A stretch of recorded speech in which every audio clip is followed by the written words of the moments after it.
Infinite, Island of the Immortals by BJR.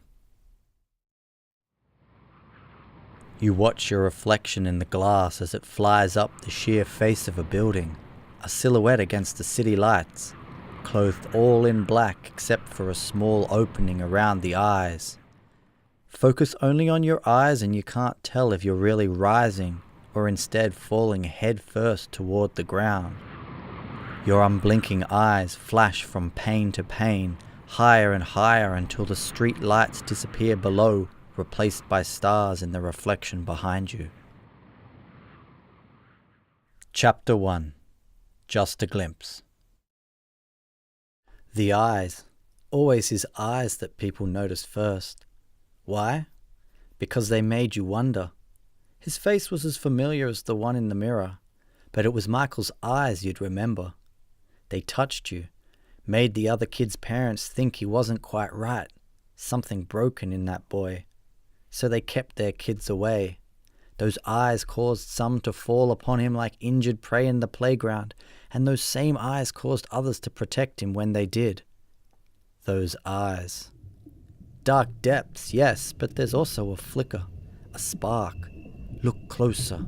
Maybe it's just your own reflection on that pupil glass.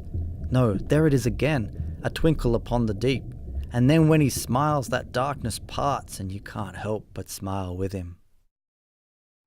Those eyes peered from the window of a tiny aeroplane, high above the Great Barrier Reef, flying away from the Australian mainland.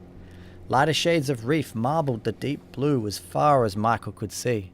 He sighed, realizing how at home he felt in the air, flying. Halfway from here, halfway to there. He'd spent most of his life on the move, never longer than a year or two in the same place since his parents' divorce. He'd seen the world, but he no longer had a home. Except maybe in the sky, in that moment when Michael and his mother had left one place and not yet arrived at the next destination. There was some comfort up there, away from the world, away from the things best left behind or forgotten, and not yet at the next place that again would not be home. But up in the air, that was theirs. Michael and his mother, Jill.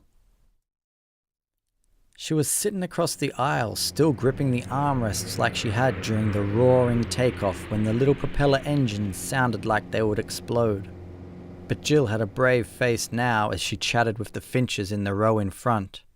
Amanda Finch, Michael's friend from school in Sydney, Australia, his latest adopted home, and her parents, Wayne and Nicole. The Finches had invited them on this holiday just a few days earlier over Christmas dinner. As the little plane floated above nothing but ocean, Michael spotted tropical giants looming off the horizon, tall, heavy thunderheads. Coming closer, the surface of the cloud began to churn and swell. The pilot eased around the fluffy mountains, which soon crowded the plane.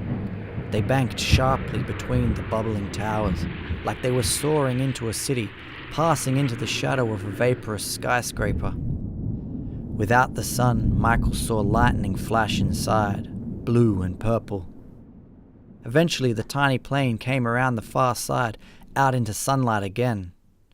What was that? Michael saw something move against the blinding white of the closest cloud. So bright he had to blink, and when he looked again, it was gone. But something had definitely been there. He closed his eyes to see the image still burnt on his retina. As they came back into the sun, a figure had been standing on the fluffy surface and, startled by the plane, had dived into the cloud. But the figure also seemed to be made of the white vapor, as if it had simply melted back in. Michael shook his head. Just another one of his daydreams, or so his mother would say. It sounded crazy, but craziest of all was how familiar it felt, like it wasn't completely unexpected. Michael stared across the fluffy white peaks, trying to hold on to the fading feeling, and smiling to himself as he imagined what it would be like to fly between the clouds.